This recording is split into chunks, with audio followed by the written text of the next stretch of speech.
De ott ülnek oda. Megvannak, minden megvan. Sokan a színpadon.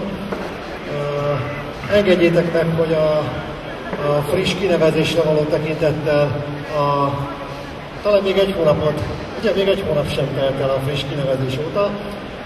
Szeretném Károlyt megkérni, hogy mutatkozzon be, hiszen ő gyakorlatilag 3 hete a Surf Szövetség elnöke, vele kezdenénk a bemutatkozást, Rubinak el. Köszönöm szépen a szót, tehát hölgyeim és uraim, megengedi szerkesztő egy pontosítást, nem kinevezték, hanem megválasztottak. Választottak, igen. Szerintem egy jelentős különbség.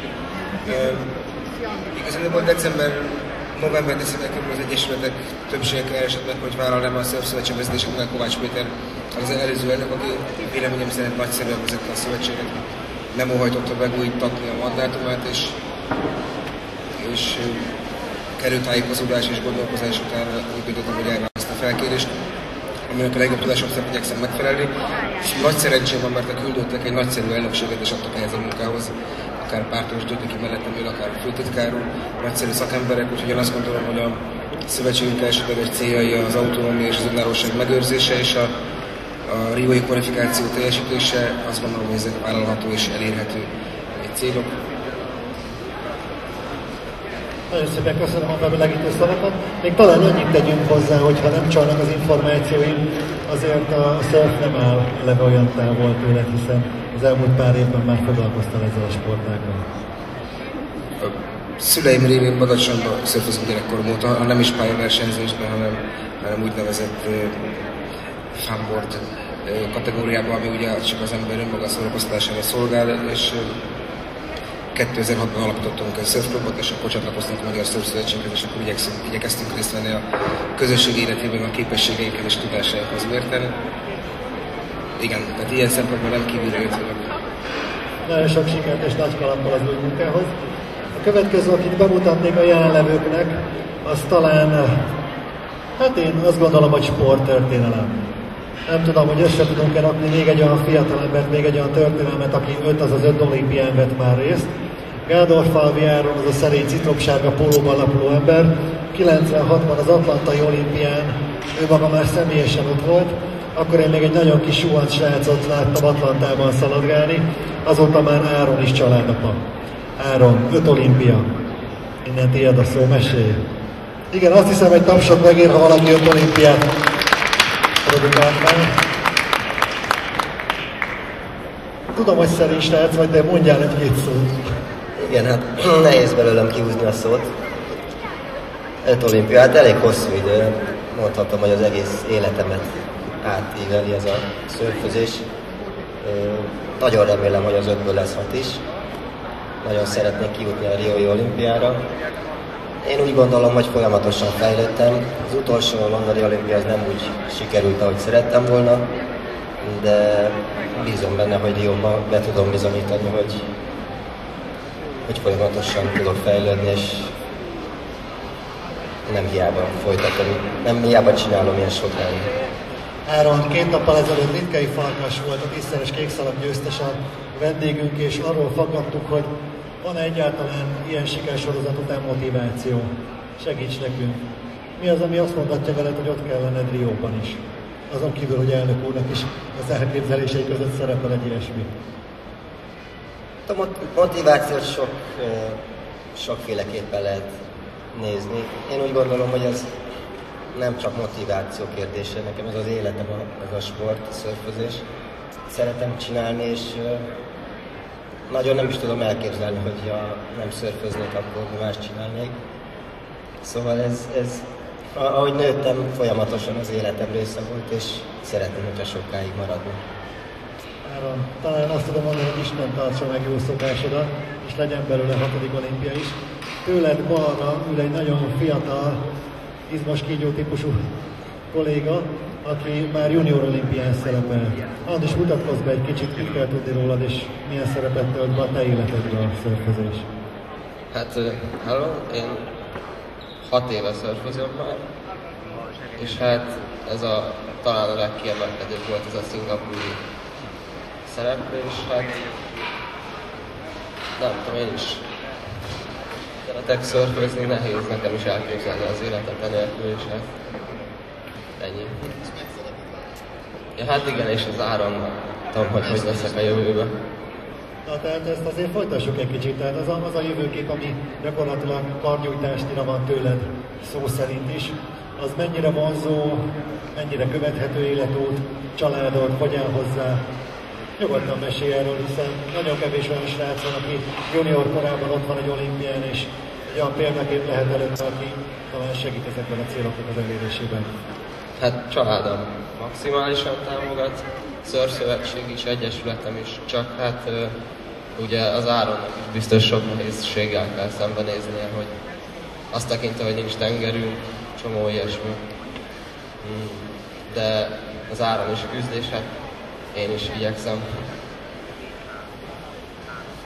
Jól van, nagyon szépen köszönöm. Van a körünkben még a Szörfszövetségben elnökségi tag Pártos György, aki úgy nem mellesleg amerikai bajnok, világbajnoki harmadik helyzet és 7-szeres magyar bajnok. Hogy látjátok a Szörfszövetség helyzetét?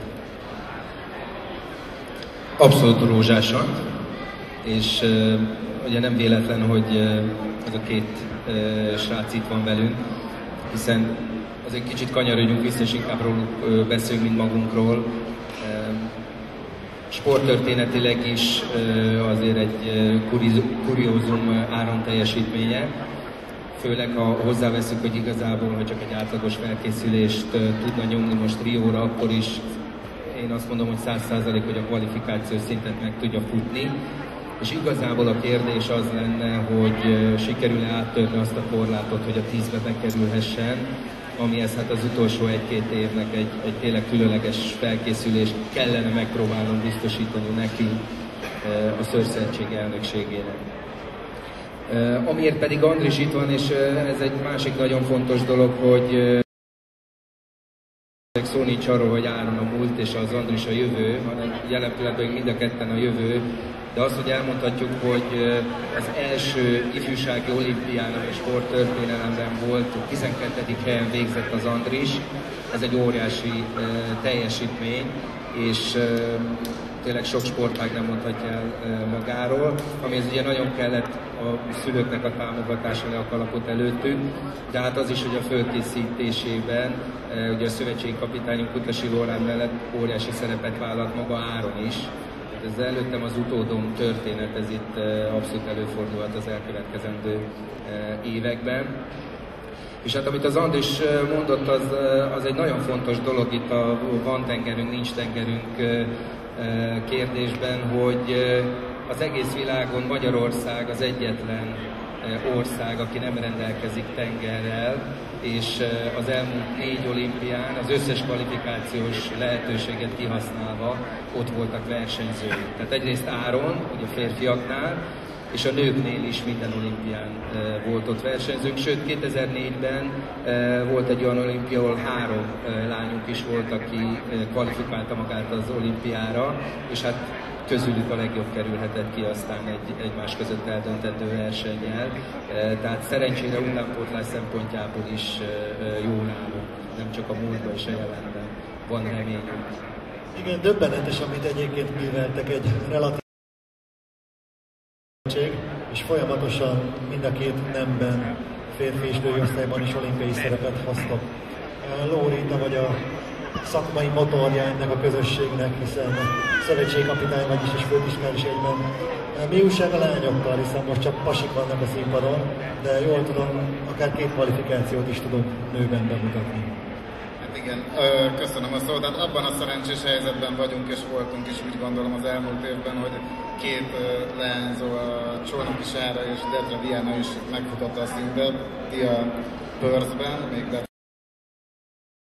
illetve Sára pedig a Cádizi világbajnokságon futott szintet, majd a kettőjük között pedig egy nagyon szoros verseny döntött Hierben, ahol a világkupán, ahol a Sára bizonyult jobbnak, de így összetett pontszámítás alapján 5 ponttal, azt hiszem, tehát nagyon szoros különbség mellett a Dia jutott ki, de hát azt jelenti, hogy azért Sára fiatalabb, mint Dido, és az elkövetkezendő években igen éles csatára számítunk, és reméljük, hogy fog kialakulni kettőjük között, és ugyanúgy reméljük, hogy az Andris is mondjuk ebben az évben még az ifjúsági kategóriában, de utána pedig majd a 9 és felessel a nagy ágyuk között tud küzdeni és harcolni, hogy ő is akár szintet fusson, és egymás között majd a kvalifikáció, vagy a hazai kiírás döntsen Rióra.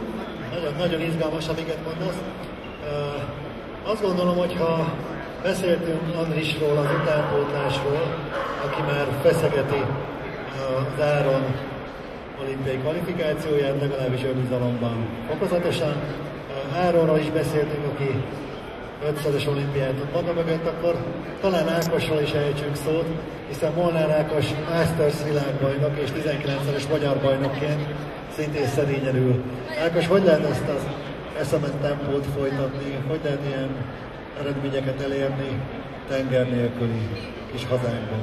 Hát való igaz, hogy tenger nélkül sokkal nehezebb, mint azoknak a versenyzőknek, akik egész évben víz mellett tudnak edzeni. Hát ugyanúgy, mint ahogy a többi versenyző, én is imádom a surfsportot, és hát ezért ragadtam itt. Ugyan későn kezdtem, sokkal későbben, mint a versenytársaim, de 30 éves koromban tanultam meg szurfozni, és azóta itt ragadtam. Azért egy Masters világbajnoki szinten, azt nem a szél fújja össze, hogy nekem szokták mondani a kikötőben. Milyen példákkal, milyen tanulságokkal, milyen jó tanácsokkal tud szolgálni az utánpótlásnak? Hát első a sportnak a szeretete, a második a szorgalom és a kitartás, hát persze az anyagiak is kellenek valahonnan emellé, és akkor az ember itt ragad. Lóri, hogyha már anyagiakról van szó, ti egy önálló gazdálkodó szerv vagytok, vagy esetleg támogatók révén, hogy is működik ez nálatok, milyen pénzekből kell összerakni ezeket az eredményeket? Hát igen. Különálló országos sportági szakszövetségként kapjuk a szövetségeknek járó éves állami támogatást, amit most már az elmúlt évtől a MOB kezel. Tehát úgy néz ki, hogy a költségvetésünk 90%-át körülbelül az állami támogatást teszi ki. Sajnos ugye jelen gazdasági helyzetben a szponzorok nem nagyon találnak meg minket, illetve mi se őket, de lassan szerintem konszolidálódik a helyzet és próbálkozunk. Tehát remény hal meg utoljára, úgyhogy próbáljuk letámadni a szponzorokat, és minél érdekesebb, minél látványosabb versenyeket, illetve táborokat, fiataloknak edzőtáborokat csinálni, hogy továbbra is ilyen sikeresen tudjunk haladni. Az a világbajnokság, ahol Andris eredményt elért, az megismétlődik a közeljövőben? Tehát lesz valami ifjúsági megmérettetés, ahol tudunk esetleg szponzorok számára eredményeket felmutatni? Hát most úgy néz ki, hogy egy speciális helyzet van, tehát ez az ifjúsági olimpia tulajdonképpen, amiről beszélünk. Ez 2014-ben lesz a következő, és a 98-99-es korosztály tud indulni. Ez azért speciális, mert elég nehéz pontig kinézni azokat a gyerekeket, hogy te meg te jöhetsz, a többiek nem. Tehát most abban a helyzetben vagyunk, hogy a nagyon fiatal 14-15 évesek közül kell válogatnunk, és próbáljuk ugye felhozni őket erre a szintre, ahol két nagyobb klub van a szövetségben, a Magyar Surf Akadémia és a Gradus Surf Club, ahonnan jönnek ezek a fiatalok, és ott komoly edzői háttérrel segítik a fiatalok fejlődését. Nagyon szépen köszönöm. Kettő olyan témát még mindenképpen szeretnék megkérdezni tőletek, amit talán osszatok be, hogy melyikötök ebben az illetékes. Az egyik téma az a Szövetség és a Vitorlás Szövetség, hiszen valahol jól működő modell, ahol külön mennek, valahol jól működő modell, ahol együtt mennek.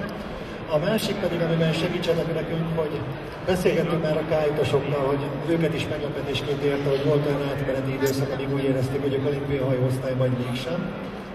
Ezt ti hogy éltétek meg? Igen, örülnek ők is nekünk. És meséljetek arról, hogy most ez mennyire stabil ez a helyzet, vagy mennyire nem, hiszen ti olimpiai szám vagytok most. Mielőtt a kérdésre válaszolnék, az Áronnal kapcsolatban kimaradt egy sporttörténeti érdekesség, hogyha tudja magát kvalifikálni a 6. olimpiájára, akkor az én legjobb tudásom szerint, ami az olimpiai részvételt illeti, Gerevics Adártól fog érni. Gerevics Adár 6-szor nyert is, de ez egy olyan tett lenne, amivel az egész magyar olimpiai családban büszkén állhatnánk, és az Áron is ezzel beírhatna magát a magyar olimpiai sport történetében. A statisztikánk ugyanezt mutatja. A kérdésre visszatérve, Ugye tavaly március-áprilisban kezdődött egy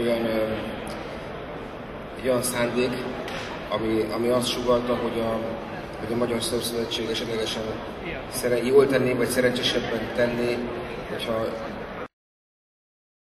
kettőben elhagyott Magyar Vitorlás Szövetségre, ugye ezt nagyon helyesen vázoltat, hogy a világon sok országban egy szövetség a szövetségi vitorlázás, nagyon sok országban két szövetség. Az olimpia szempontjából egy dologról beszéltünk, ez kétségtelen tény. Tehát az olimpián vitorlázás van, és annak a része a szörfsport. De a szörfözők közössége és az egyesületeknek mondhatom 100%-a egyértelműen kifejezte azon szándékát, hogy nem szeretne visszatérni a Vitorlás Szövetségbe. Az egy olyan házasság volt, amelyben a szörfösök nem érezték magukat jól, veszekedések voltak, hűtlenségek voltak, forráselvonások voltak, és ennek egyenes következménye volt a vállás, ami után viszont mind a két fél azt gondolom, hogy jól érzi magát, kölcsönös tisztelet és a kölcsönös kollegialitás alapján tudunk működni, és ciklusban is ez a barátság ez fel fog maradni. Ugye a Magyar Vitorlás Szövetség elnökével, dr. Gálvás Lántivel elkezdtünk egy tárgyalási sorozatot, amely alapján egy stratégiai együttműködési megállapodást fogunk kötni, és ezt a viszonyrendszert, amiben némi izgalom keletkezett, ezt azt gondolom, hogy ezzel a megállapodással tudjuk rendezni egyszer és mindenkorra.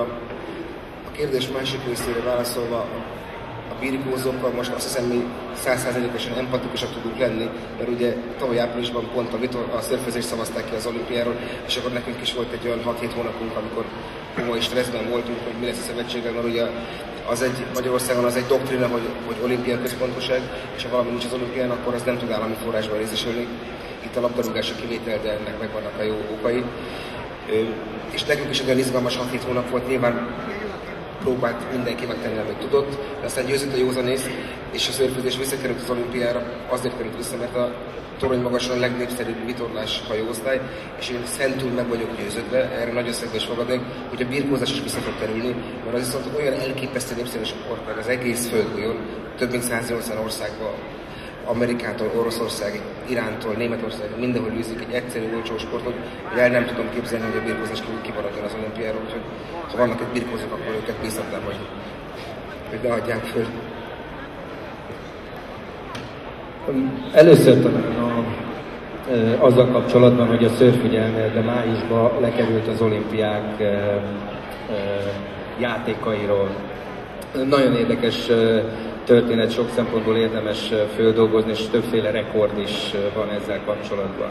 Az egyik, ami egy nagyon fontos dolog, és most anélkül, hogy bárkit bántani szeretnénk, ami egyértelműen kiderült ebből májusban, hogy olyan emberek döntenek, emelik fel a kezüket és szavaznak, akik az egy dolog, hogy fogalmaznak, ugye kiderült, hogy többen visszavonták a szavazatukat. Most képzeljük csak el, hogy egy olyan ország, mint Spanyolország szavazott amellett, hogy a szörf mint olimpiai sportág létezzen a jövőben, ugye 3 hónappal később olimpiai bajnokot avatott szörfsportágban. Tehát olyan szinten nonsens a helyzet, tehát az emberek nem, hogy azt nem tudták, hogy miről szavaznak, azt se tudták, hol vannak, szerintem milyen városban. A másik dolog, hogy az olimpiák történetből egyszer nem fordult elő, hogy gyakorlatilag fél éven belül egy sportágat kiraktak az olimpiáról, majd visszahozták. Tehát az, hogy milyen nyomás volt a Facebookon-tól elkezdve a nemzetközi sportszövetségeken keresztül ebbe belemenni is fölösleges. Az, hogy a kite hogy kerülhetett oda, a kite egy nagyon népszerű, feltörekvő sport, körülbelül ugyanúgy, mint a 80-as években a szörfsport, több ága hihetetlen népszerűségnek örvend. Olvastam a prezentációs anyagukat, egy borzasztó jó anyag volt. Több volt szörfös, és ugye a vitorlázás, kite, szörf között azért van átjárás természetesen, és promótálta ezt, illetve egy olyan úriember állt az egész kite sport mögé, az egész világon közismert, és egy rendkívül vagyonos úriemberről van szó, aki mindezt mellé tette. A Miku barátom, a Magyar Kite Szövetség elnöke jelzi, hogy ő volt ez az ember. De azért ebben ne legyünk biztosak, tehát a Virgin Atlantic környékén kell keresni. Ami a lényeg, hogy ez az eredmény, szavazás eredmény megszületett.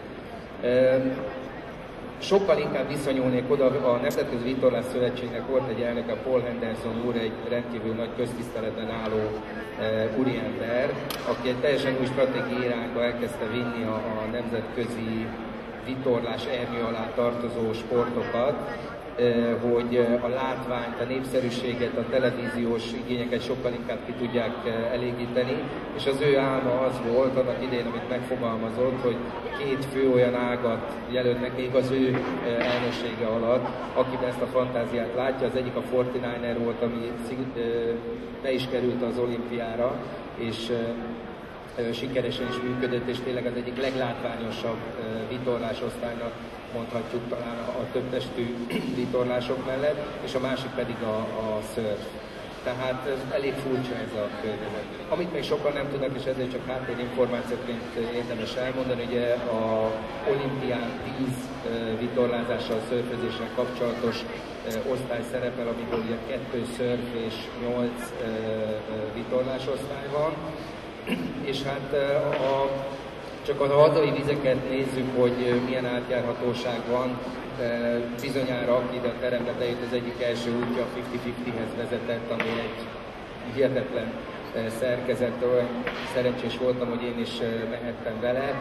Ugye a 2012-ben a kékszallag versenyt nyerték. A kormányos a Józsa Marci, aki lassan a 3. évtizede szörfözik. Ugyanígy mondhatnánk, Majtényi Szabolcsot, a magyar vitorlásport legeredményesebb, hiszem 9-szer volt világbajnok repülő Hollandiában, ő is szörfözik. Ugyanúgy, mint ahogy Gádor Fagyán, én is ültünk vitorlásban, a Farkivitten, a Pleasure-rel, Liberával annak idején, tehát aki esetleg arra gondolna, hogy a szörfös és a vitorlás társadalom között valami ellentét van, vagy harag, vagy óriási tévedésben van, az elmúlt évtizedekben sem volt így, és most sem. Vezetői eltérésünk, ami nyilvánvalóan a 2 szövetség elnökségének kötelessége rendezni a legkulturáltabb módon, és ez biztos, hogy így meg is fog történni. Abszolút, nagyon megnyugtató, amit mondtok. Egyrészt, mint a vitorlás és szörfös rajongó, nagyon örülök neki, hogy hogy a 2 szövetség rendeződik. Én mind a 2 példát látom a nemzetközi vizeken, tehát együtt is, külön-külön is, hogy ez talán egy kicsit olyan, mint amikor valaki 2 céget alapít, vagy egyet, mikor milyen pályázati környezetben tud eredményesebben menni. És nagyon örülök, hogy Áron azt mondod, hogy Rióra abszolút van esély. Ami mögöttünk van, az a te vitorlát, ha jól sejtem. Hajóosztályban lesz változás? Nem. Mesélj egy kicsit róla, hogy készüljünk Afrikával a következő 4 évben. Még egyszer. Az elmúlt időszakban voltak test, illetve vitorlaváltások. Jövőben várható ilyen, vagy marad a régi? Nem, hát folyamat 3 olimpiát én a Mistral Van Design-nal versenyeztem, és 2 pedig ezzel az RSX-szel. Ezt a Neil Pride cég gyártja, 9,5 négyzetméteres vitorla, és már Peking óta ez ugyanaz a felszerelés szinte, de most Rióban is ugyanez a hajóosztály marad. Ebben a te alkatod alkalmassá tesz arra, mint egy kicsit talán a szakvezetés rugalmas felé, hogy mi lenne, ha egy 10-ben végeznél?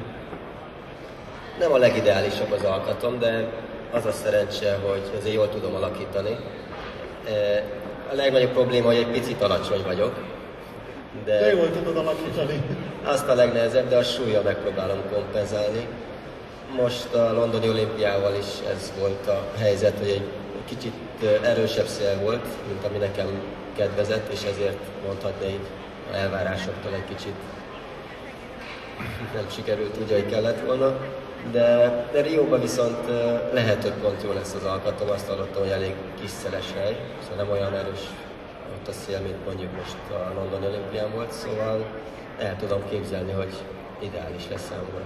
Konzultáltál Csűrös Kapu? Bocsánat, egy másodpercet csak, mert ahogy mondta, egy áron elsiklik dolgok fölött részben szerénységi okokon. Ugye bizonyítvány magyarázásról szó nincs, és nem is várnánk el, de azért azt technikai sportokkal foglalkozóknak talán sokat elmond, hogy az első 3 futamban, ugye a 10 alapversenyben az áron messze a teljesítményétől, képességétől, felkészültségétől elmaradó eredményt nyújtott, mikor a 3. futamban eltört az árbóc, és kiderült, hogy eleve egy szériahibás árbócról volt szó, amivel sajnos, bár a Lódival együtt sok mindent megtettek, nem találták meg azt a hibát a felszerelésből, hogy mi lehet az oka annak, hogy messze elmarad ettől a teljesítménytől. Az, hogy ez nem a bizonyítvány magyarázása, és ezt el kell mondani hozzá, hogy azért volt olyan futama az Áronnak, ahol harmadik, illetve 7. helyen végzett, róla emlékszem?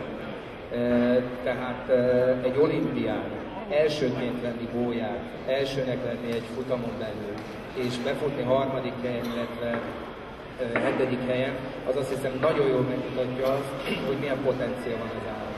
És még egy dolog, ami nyilvánvalóan fölmerülhet 5 olimpia után, ugye a kiöregedés általában a különböző sportokban fölmerül.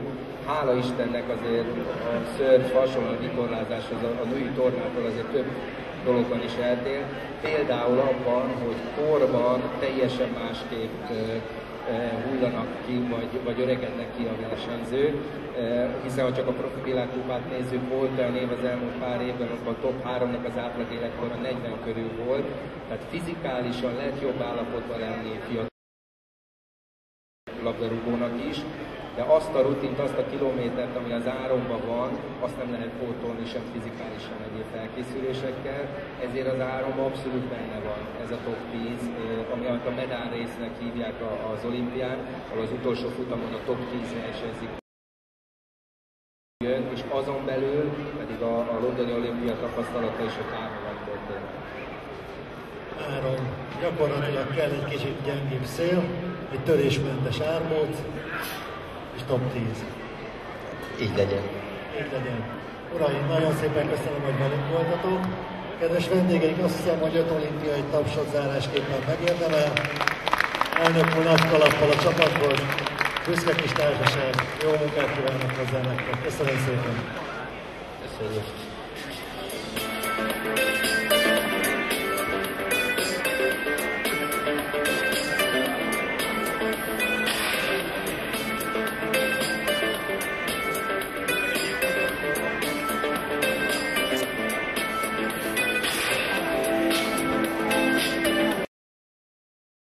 Vendégeink kedves sárkányhajós